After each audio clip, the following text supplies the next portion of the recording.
Hola, bienvenido al canal de la Iglesia Manantial. Estás a punto de escuchar una palabra que va a bendecir tu vida. También puedes compartir esta palabra para que otros también sean bendecidos por Dios. Recuerda suscribirte a nuestro canal y activar la campanita de notificaciones. Dios te bendiga. Muy bien, qué bueno es estar hoy en la casa de Dios y qué bueno es que usted me permita el privilegio de entrar a su casa, allá en su sala. Espero que no esté hasta ahora todavía acostado ahí medio cobija, en pijamao. Qué bueno que usted esté preparado para recibir la palabra de Dios. De la manera que tú recibes la palabra de Dios, habla de la honra que tú le tienes a Dios. A veces personas se familiarizan tanto que mientras que están viendo la transmisión, ven otro canal, ven las redes sociales, juegan, chatean, se distraen. Y eso refleja el lugar que tú le das a la presencia, a la persona de Dios. Y sabes, justo hablando de la presencia de Dios en este día, quiero hablarte para poder explicar un poco acerca de la presencia de Dios. Fue lo que Dios puso en mi corazón en esta semana. Hay un programa, hay mejor un productor. Por allá en el 2004 era muy famoso en Europa por identificar talentos, personas y llevarlas y convertirlas en estrellas de fama mundial. En sus conversaciones de tertulias con sus compañeros de producción, un día le preguntaron: ¿cómo haces tú para escoger a las futuras estrellas? ¿Dónde está el talento? ¿Cómo tú identificas quién puede brillar? Él entonces cuenta la historia que dice: mira, no se basa y no se trata solamente de un don o de una habilidad, no se trata solamente de una disciplina, no se trata simplemente de que una persona tenga una capacidad especial. Todo eso es necesario, pero todo eso no es suficiente para convertirse en una estrella. Y entonces él explicaba que había un factor que conectaba al artista, en este caso, con la multitud, con sus seguidores, con sus fanáticos. Le lograba transmitir, había una empatía, un charme. Esto él lo identificó y lo llamó el factor X. Y entonces, con sus compañeros de trabajo decidieron crear un programa con ese nombre, Factor X, y se trataba de identificar estrellas. Todos tenían claros que el talento, la habilidad, incluso la disciplina no eran suficientes para tomar a alguien talentoso y convertirlo en una gran estrella. Era necesario encontrar aquello que ellos llamaban el Factor X. Ese programa fue muy famoso acá en Latinoamérica, se han hecho incluso copias y temporadas, no solamente acá, sino en varios lugares. Ahora, ¿por qué uso este programa, algo como que tan común o tan insignificante, para hablar de la presencia de Dios? Y es que este mismo concepto del factor X me sirve para enseñarte en esta mañana acerca de la presencia de Dios.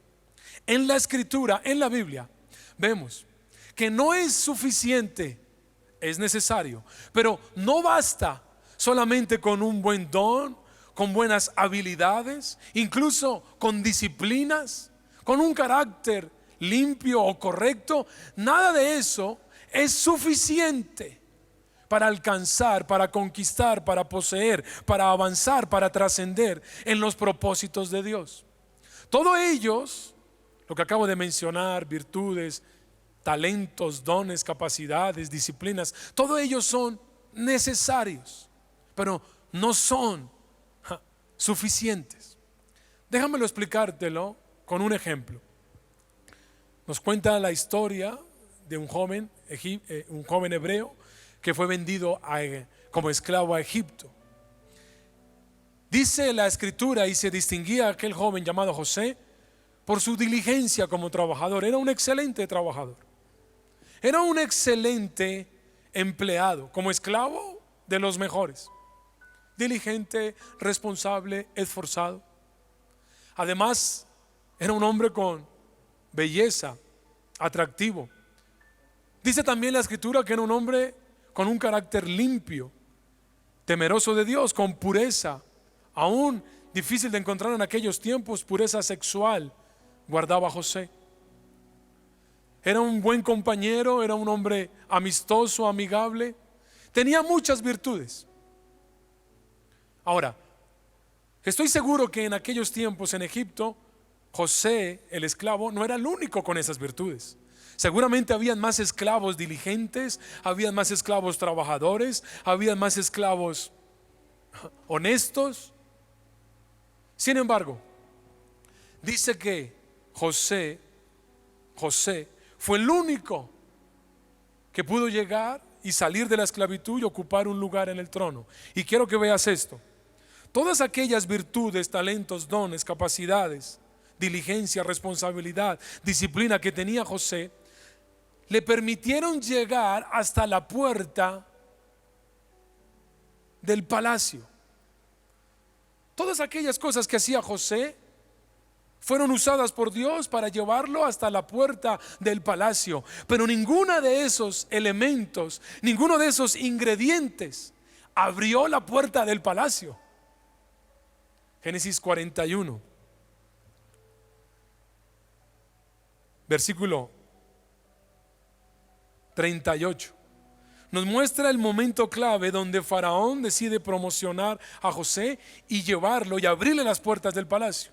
Dice la palabra: reunido Faraón con todos sus sabios, asesores, les preguntó y les dijo a sus siervos: ¿acaso hallaremos a otro hombre como este, en quien esté el Espíritu de Dios? Repito, Faraón está diciendo: ¿acaso hallaremos a otro hombre como este? Mira, es que él tiene algo especial. No es solo su diligencia, no es solo su responsabilidad, no es solo su limpieza, no es solo su disciplina. Lo que promocionó, lo que le abrió la puerta del palacio a José, no fueron sus virtudes. Lo que le abrió la puerta fue la presencia de Dios, eso que llamamos el factor X. Todo lo demás le sirvió para llegar hasta la puerta del palacio. Pero solo aquel que tenía la presencia de Dios entró y ocupó el lugar más alto en aquel palacio. Esto te lo estoy explicando porque necesito despertar en ti hambre e interés por la presencia de Dios. Muchas personas se conforman con la diligencia, la responsabilidad, con tener dones y talentos, con ser disciplinados, pero nada de esto alcanza para entrar al palacio. Una historia más. Dice la Biblia, un hombre llamado Isaac, Génesis 26, dice que hubo una hambre absurda, preocupante, inimaginable en aquel tiempo en la tierra. Esa hambre derivó en una crisis y no solamente en un territorio, sino que aquella hambre derivó en una crisis mundial. Dice que la crisis era en toda la tierra. Sabemos por qué estas crisis, cuando llegan, afectan a la familia, afectan al hogar, afecta a todas las áreas de la vida.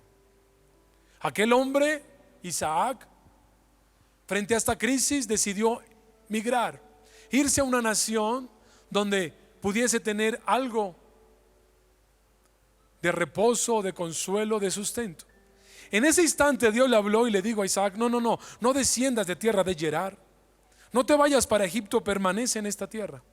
Le dijo: Señor, pero hay hambre, hay necesidad. Dijo: tranquilo, a ti te es suficiente mi presencia. Eso no significa que no tengas que trabajar, Isaac. Eso no significa que no tengas que esforzarte y ser diligente. No, lo que te estoy diciendo, dice Dios, es que esfuerza, trabaja, sé diligente, que yo aporto mi presencia y con eso será más que suficiente. Dice entonces que Isaac se quedó en aquella tierra y comenzó a trabajar. Ahora, la Biblia no nos dice que Isaac trabajó más que los demás, que Isaac hizo algo diferente a los demás. Incluso Isaac permaneció en la misma tierra, sembrando en el mismo lugar árido, con las mismas condiciones que todos los de Gerar lo hacían. La misma tierra, las mismas condiciones climáticas, la misma sequedad, la misma hambre, el mismo esfuerzo, el mismo sacrificio, la misma diligencia. Pero al final de la temporada de la siembra, cuando vino la cosecha, mientras que todos cosecharon un poco, el único que cosechó al 100 por 1 era Isaac. Eso despertó la envidia natural de todas las personas de Gerar. Decían, ¿qué hace este hombre? ¿Será que él tiene una semilla diferente? ¿Será que él usa un ingrediente, un agua? ¿Será que él está haciendo algo diferente que no sabemos? Comenzaron a perseguirlo, incluso movidos por la envidia, comenzaron ya a cerrar sus pozos, a afectarlo. E Isaac sorprende porque nunca se defendió, nunca atacó.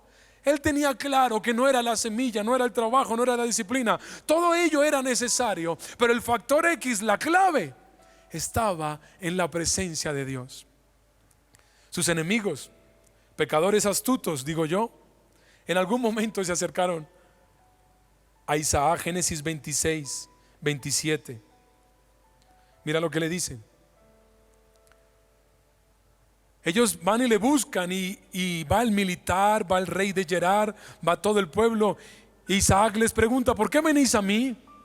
Pues me habéis aborrecido y me echasteis de entre vosotros. Ellos le contestan y le respondieron, mira Isaac, la verdad es que por fin lo entendimos. Hemos visto, no que tu semilla es diferente, no que tu tierra es diferente, no que trabajas diferente, no que haces algo diferente. Lo que por fin comprendimos y hemos visto es que Jehová está contigo, la presencia de Dios camina contigo. Por favor, hagamos pacto. Finalmente hacen pacto. ¿Qué es lo que quiero significarte? En estos tiempos, si hay un momento para buscar la presencia de Dios, si hay un momento para cuidar de la presencia de Dios, son estos tiempos. Y quiero hablarte de cómo afecta, qué produce la presencia de Dios en un hogar, en una casa, en una familia. Y te lo digo porque hace 13 meses ya, cuando comenzó este tema de la pandemia y la cuarentena y todo lo demás, con un equipo de colaboradores en el trabajo nos reuníamos en las mañanas, un par de días en la semana, a orar, a buscar de Dios antes de comenzar nuestro día con estos compañeros. Y recuerdo que antes de la pandemia, en la última reunión que tuvimos, estuve orando y Dios me habló, me llevó a Mateo capítulo 8 y en aquel texto donde Jesús está en la barca durmiendo y sus discípulos pasan una tormenta. Jesús me hablaba con este texto y me decía, David, quiero decirte que vendrán tormentas. Y si algo tienes que tú estar seguro, y se lo compartía a aquellos colaboradores en aquel día, era, si de algo tenemos que garantizar en esta temporada de tormentas, es que la presencia de Dios esté en nuestra barca. Podía entender en aquel relato de Mateo, que en medio de la tormenta, en aquel lago, había muchísimas barcas. No era solamente la barca donde iba Jesús y sus discípulos, habían muchísimas. Habían terminado la tarde de ministrar y habían querido cruzar al otro lado del lago. Así que muchas barcas seguían, iban tras Jesús. Y en medio de ese trayecto se desató una tormenta.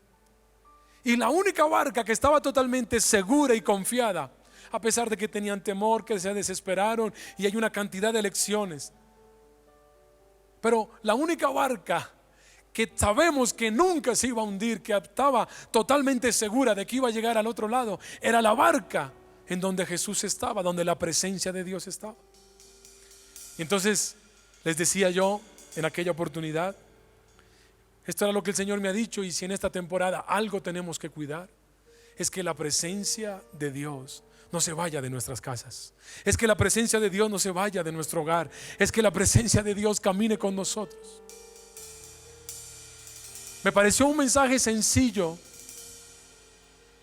aquella oportunidad, pero con los pasos de los meses entendí por qué Dios había puesto en mi corazón aquel llamado de urgencia a cuidar la presencia de Dios en tiempos de crisis.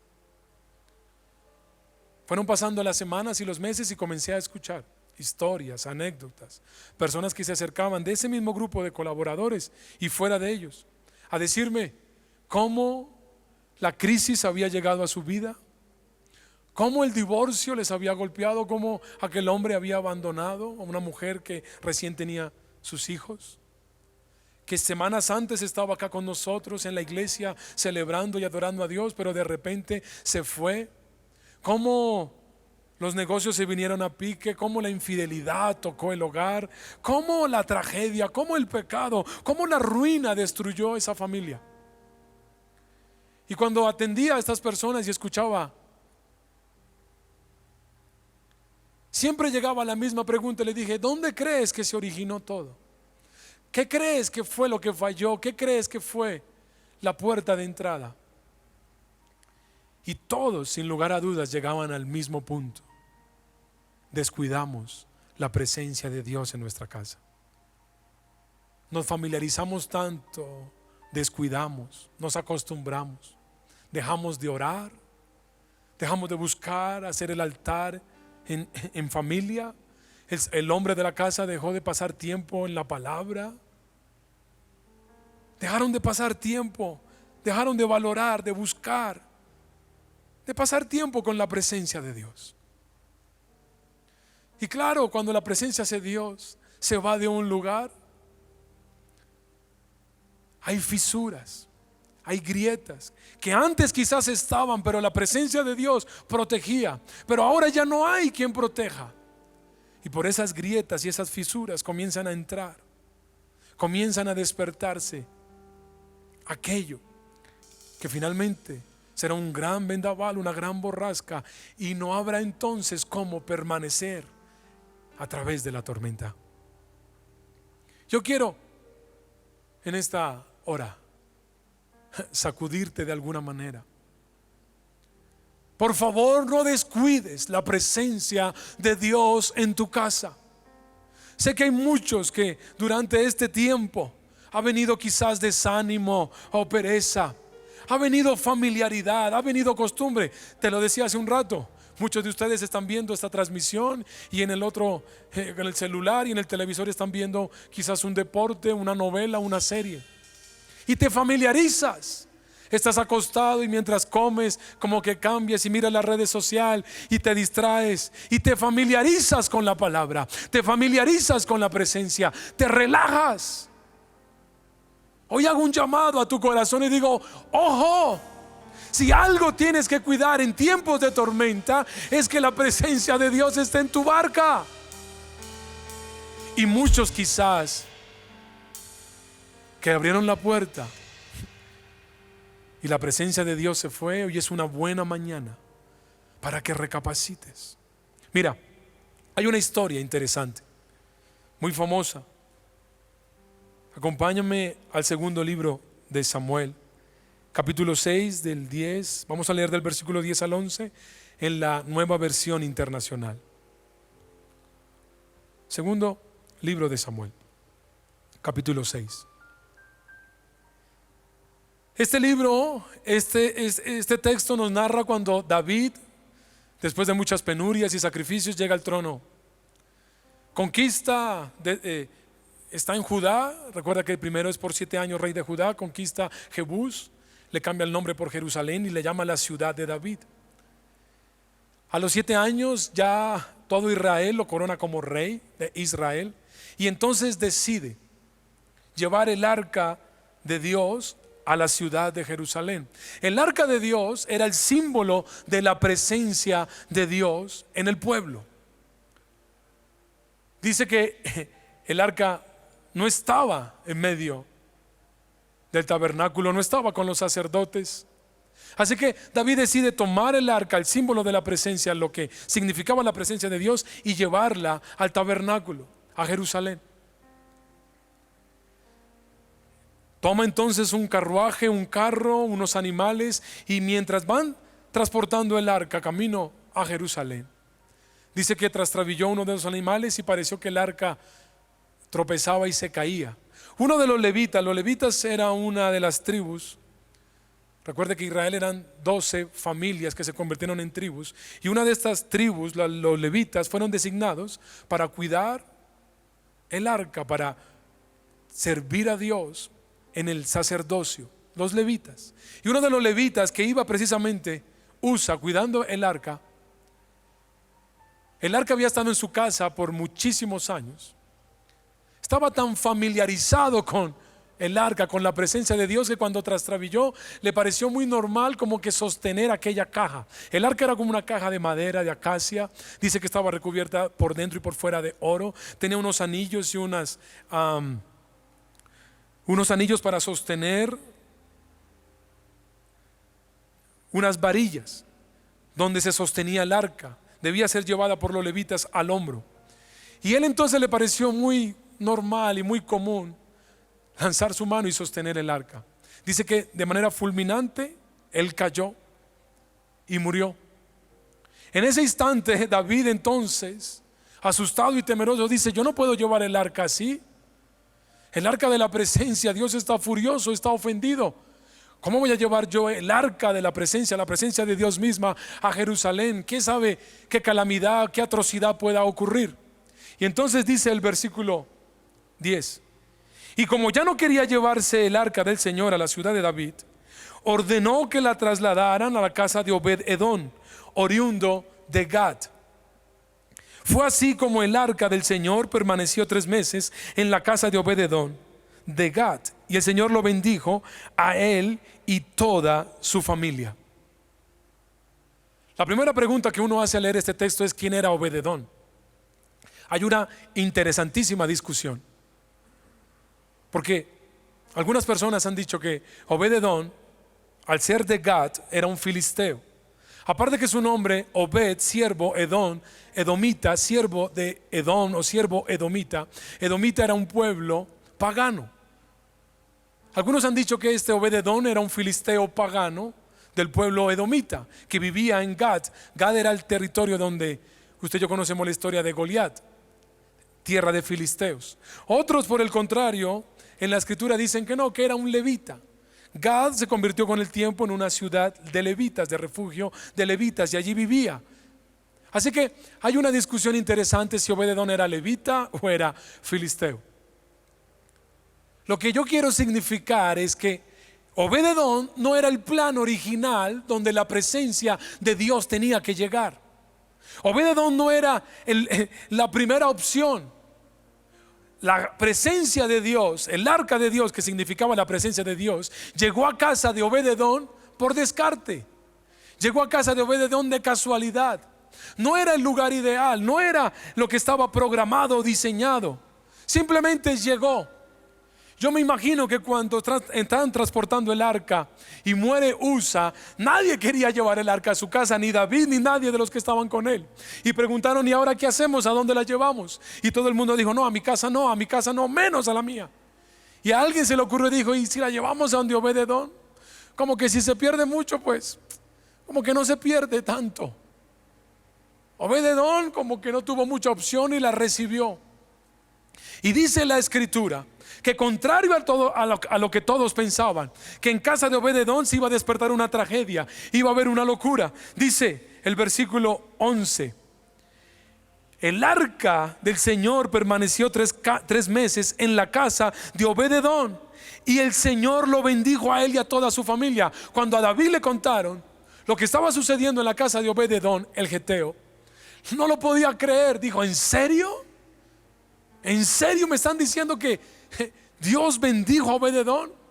No lo podían entender. Y claro, para poder entender, para poder comprender un poco el contexto, Dios venía de una temporada donde el corazón de Dios estaba dolido y había buscado diferentes casas donde morar, y en todas esas casas Él no se había sentido atraído. Mira, tienes que entender esto. La historia de la presencia de Dios habitando con los hombres comienza de manera particular en Éxodo 25. Un día Dios le dijo a Moisés: Moisés, constrúyeme un santuario que yo quiero habitar en medio del pueblo. Moisés dijo: ¿tú, el rey del universo, el creador de todas las cosas, quieres habitar con un pueblo? Dijo: sí. No lo podían comprender. Dios estaba enfermo de amor. Dios quería estar con sus hijos. A Dios no le bastaba la grandeza del universo, la magnificencia de los planetas, la profundidad del cosmos. Dios quería habitar con personas comunes y corrientes. Él estaba enfermo por entrar a una casa, por ser escuchado, por escuchar, por complacer, por caminar juntos. Si algo le fascinaba a Dios, si una pasión tenía a Dios, era estar en medio de sus hijos. Por eso Él toma la iniciativa y le dice a Moisés: constrúyeme un santuario, yo quiero habitar en medio del pueblo. La gente no lo podía entender, pero cuando construyeron aquel santuario y el arca, que era el símbolo de la presencia de Dios, se cuentan historias bellísimas de cómo Dios caminaba con el pueblo, cómo el pueblo celebraba a Dios. Había una comunión íntima, había una hermandad, había una relación perfecta. Dios estaba feliz habitando en medio del pueblo, y el pueblo estaba feliz teniendo a Dios en medio de su casa. Pero las generaciones pasaron a tal punto que comenzaron a familiarizarse con la presencia de Dios. Comenzaron a tratarla como algo común. La descuidaron e incluso la abandonaron. Un sacerdote, Elí, dice que él cuidaba, encargado de cuidar el arca y el tabernáculo, la presencia de Dios. Dice que permitía que sus hijos pecaran en medio del tabernáculo. Tuvieron en poco el arca. Tenían incluso relaciones sexuales.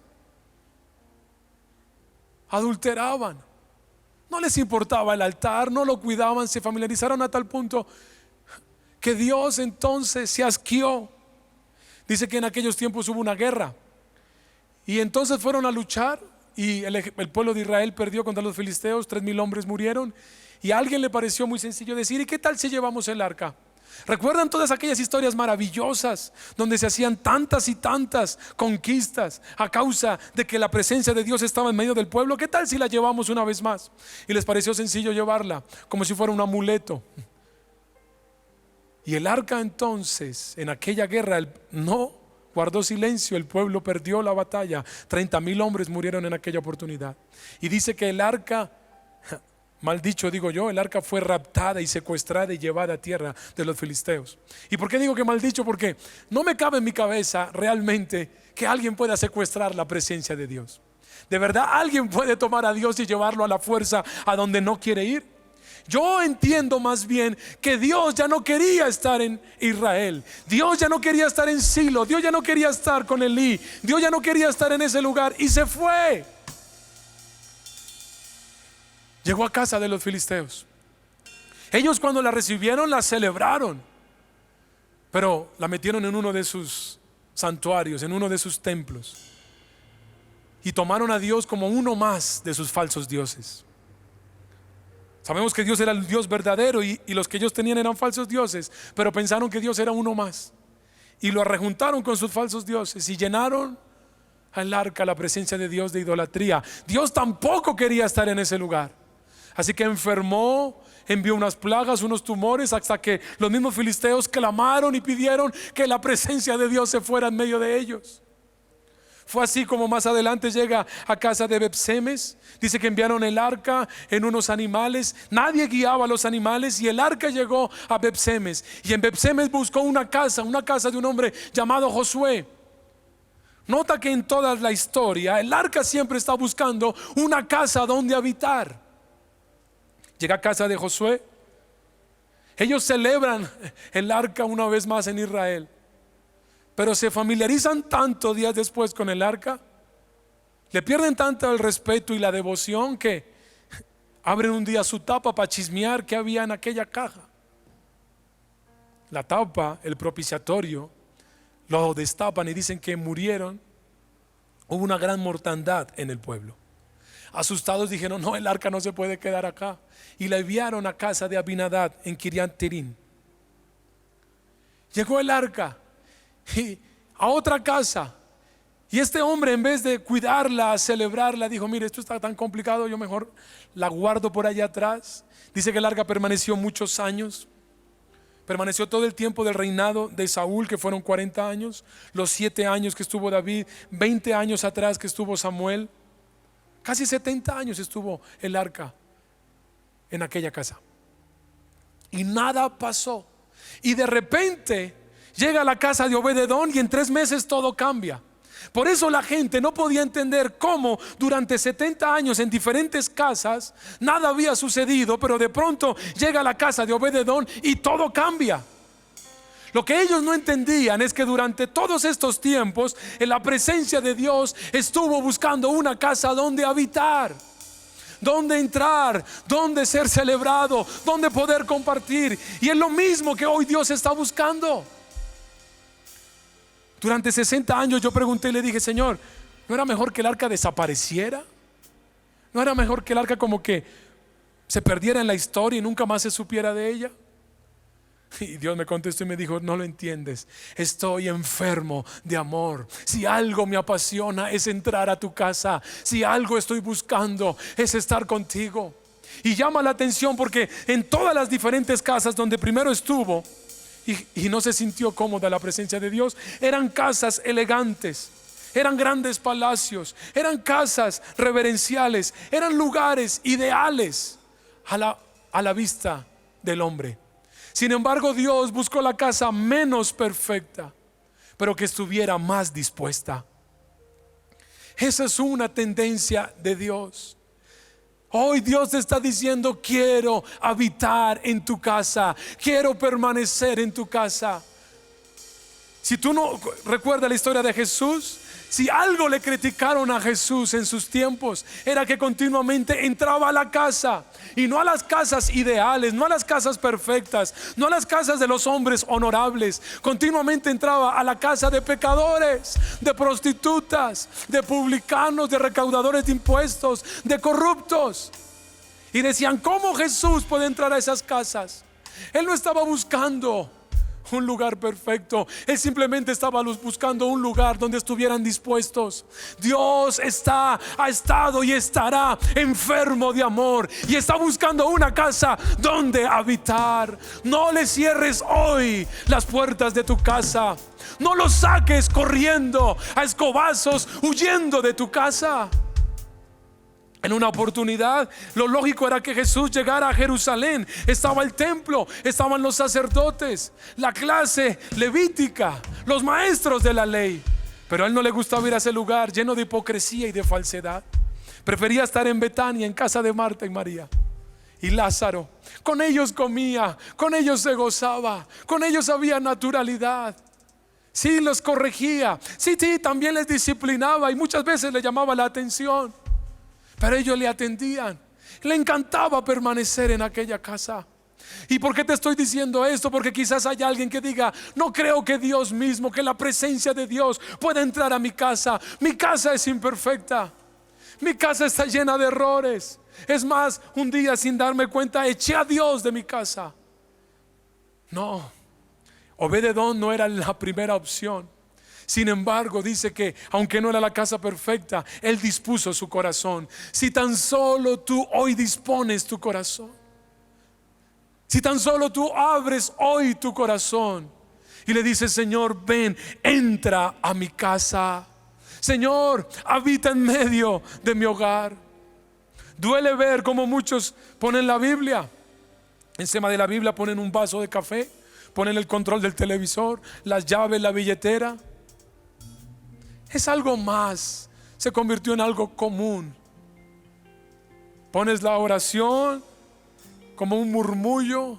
Te es tan fácil poner una adoración como poner un reggaetón que habla de relaciones sexuales, de loquera. Te es tan fácil hoy escuchar la presencia, la palabra de Dios, sintonizar un tiempo este canal, pero en la tarde puedes ver una serie en Netflix de homosexualidad, que presentan escenas que dicen vulgaridades, y tú dices: pero es que es la serie de moda, es que es la serie que todo el mundo está viendo, es que es buenísima, pero el contenido es vulgaridad, grosería, perversidad. ¿Por qué hoy nos cuesta? ¿Por qué tratamos hoy la presencia de Dios como algo tan común? Y quiero terminar con esto, mira. Dice la escritura, todos sorprendidos, no entendían cómo la presencia de Dios había bendecido la casa de Obed-Edom. La escritura tampoco nos dice qué hizo Obed-Edom para que fuese bendecido. Ahora, Siempre las preguntas de la palabra se responden en la misma palabra. Y aunque el texto específicamente no nos señala qué hizo Obed-Edom para ser bendecido, sabemos por la escritura que todo lo público primero se gesta en lo privado. Que algo tuvo que hacer Obed-Edom en lo íntimo para que fuera expuesto a todo el pueblo y toda la nación conociera que Obed-Edom había sido bendecido. De seguro el arca llegó y Obed-Edom, desde que el arca llegó, comenzó a sentir que necesitaba hacer cambios en su vida. Comenzó a sentir que necesitaba pedirle perdón a su esposa. Obed-Edom, de seguro, cuando llegó, sus hijos comenzaron a sentir que tenían que reconciliarse con papá, que tenían que limpiar su casa y sacar algunas cosas. La Biblia no nos dice por qué bendijo Dios a Obed-Edom, pero sí sabemos por toda la escritura que sin obediencia es imposible obtener bendición. Así que Dios se alegró porque por muchos años no había sido escuchado y encontró un hombre dispuesto a escuchar a Dios y a obedecer a Dios. Obed-Edom comenzó a limpiar, comenzó a obedecer, comenzó a hacer cambios, comenzó a hacer transformaciones en lo privado, en lo íntimo, y comenzó a exponerse. Y la gente comenzó a enterarse y los pueblos comenzaron a darse cuenta, las regiones, las tribus, hasta que llegó a oídos del rey que la bendición, que Dios se había alegrado, que Dios se había recreado en casa de Obed-Edom. ¿Y por qué te digo esto? Porque todo aquello que tú hagas en privado, en público se notará. Una vez más, todo aquello que tú hagas en privado, en público se notará. Sea para bien o sea para mal, todo lo que tú hagas en lo íntimo se expondrá. Finalmente, entonces, cuando se enteran que la presencia de Dios no era que estuviera furiosa, no era que Dios estuviera lleno de ira, era que no había encontrado un lugar donde reposar. David lo entendió, dijo: bueno, es momento entonces ahora sí de llevar el arca a Jerusalén. Recuerda que él vivía en Gat. Llega entonces la comitiva de David a visitar a Obed-Edom y a decirle: Obed, necesitamos llevarnos el arca. ¿Sabías que era algo temporal? Seguramente su familia se reunió con lágrimas en sus ojos y dijeron: no, ese arca no es simplemente una caja, ese arca no es un talismán, ese arca, no, ese arca es Dios mismo. Desde que el arca llegó, nuestras vidas cambiaron, no somos los mismos. No. Los grandes hombres de la escritura, dice la palabra, que Dios iba a donde ellos iban. Y Obed no puso condiciones. Obed no dijo: bueno, está bien, Dios, quédate conmigo. Cuando el rey dice: me voy a llevar el arca, toman entonces los levitas, la toman en sus hombros, comienzan a caminar. Cada 6 pasos ofrecen un sacrificio. Estoy seguro que Obed con sus hijos dijeron: mira, no nos vamos a esperar, no nos vamos a poner en la condición de los grandes hombres de Dios. Quizás no somos nosotros esos, no somos la primera opción, no somos los indicados, pero si de algo estamos seguros, yo no voy a esperar que el arca vaya donde yo voy, yo no voy a esperar que la presencia de Dios vaya donde yo voy. No, yo voy a ir a donde la presencia de Dios va. Yo voy a ir a donde la presencia de Dios va. Así que empacan sus maletas. Y alguien dice: pero ¿y el territorio? ¿Y las vacas? ¿Y la bendición? ¿Y la prosperidad? Dice: nada de eso me importa. Yo voy donde la presencia de Dios está. Yo voy con el arca. Y entonces tú encuentras en Primera de Crónicas, capítulo 26,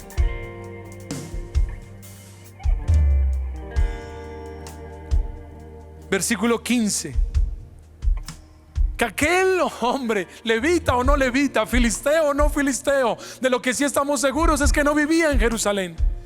Y dice: a Obed-Edom ya en el tabernáculo le correspondió la puerta del sur, y a sus hijos les correspondió el cuidado de los depósitos del templo. Obed-Edom no se conformó con ser bendecido 3 meses. Obed-Edom entendió que la presencia de Dios que no era algo, sino que era alguien, una persona. Y Obed-Edom quería estar ahí. No le importó dejar su casa, no le importó dejar las bendiciones, sus hijos, sus familias. Todos se fueron a vivir y dijeron: donde vaya el arca, voy yo. Y como si esto fuese poco, también se nos narra que los hijos de Obed-edom y los nietos de Obed-edom, versículo 4 del mismo capítulo 26, los hijos de Obed-edom, cuando se están relatando los diferentes oficios dentro del arca, dice: los hijos de Obed-edom, Semaías el primogénito, Josabad el segundo, Joal el tercero, el cuarto Zacar, el quinto Natanael, el sexto Amiel, el séptimo Isacar, el octavo Peltuai, porque Dios había bendecido a Obed-edom.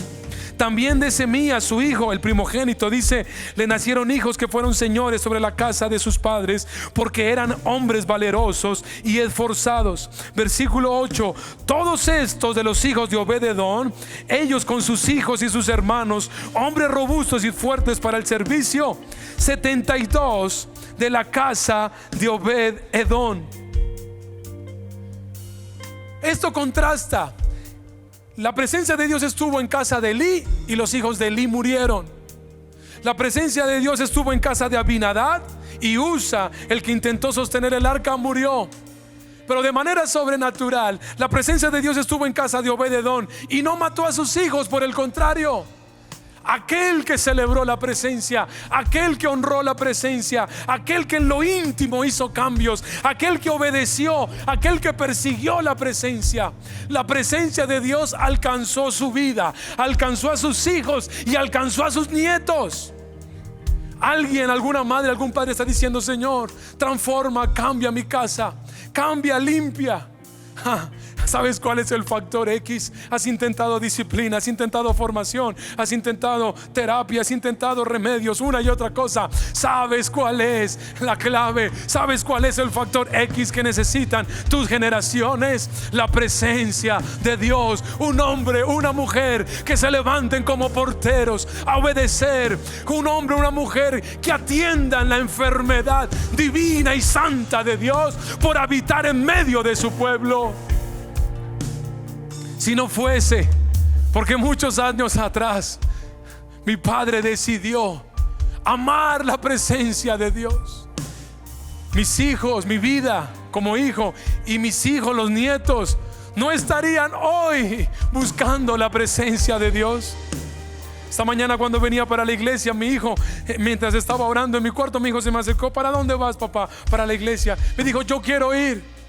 No tuve que obligarlo, no tuve que decirle: levántese temprano y venga conmigo. No, de manera espontánea él quería venir. Le dije: ¿por qué quieres ir? Porque quiero ir. Textualmente me dijo: porque quiero ir a adorar, a escuchar palabra y estar en la presencia de Dios. Eso no lo hace un hombre virtuoso, eso no lo hace un padre virtuoso. Entiéndelo. Hubo un hombre que amó la presencia de Dios y trascendió a sus generaciones. Yo a alguien en este lugar le estoy hablando y le estoy diciendo: guarda la presencia de Dios, llama la presencia de Dios, demanda la presencia de Dios. Él está enfermo, Él quiere entrar a tu casa, Él quiere estar contigo. No importa que los demás digan que tú no eres la primera, la segunda o la tercera opción. No importa por la humildad de tu ascendencia, por la sencillez de tu hogar. Solamente basta, no que seas perfecto, basta con que estés dispuesto. Bien dice la Escritura en Apocalipsis 3:20: he aquí, yo estoy a la puerta y llamo. Y si alguno oye mi voz y abre la puerta, entraré a él, cenaré con él y él conmigo. Esta bendita manía de Dios, querer entrar a las casas y cenar con sus hijos, relacionarse y compartir. Padre, gracias, porque no eres un Dios distante y lejano, eres un Padre cercano. No te vayas de nuestras casas. A alguien que en este tiempo de crisis ha descuidado la presencia de Dios, te digo, esta palabra viene para alertarte, para sacudirte, para decirte: atiende, atiende, atiende a mi voz, te dice Dios.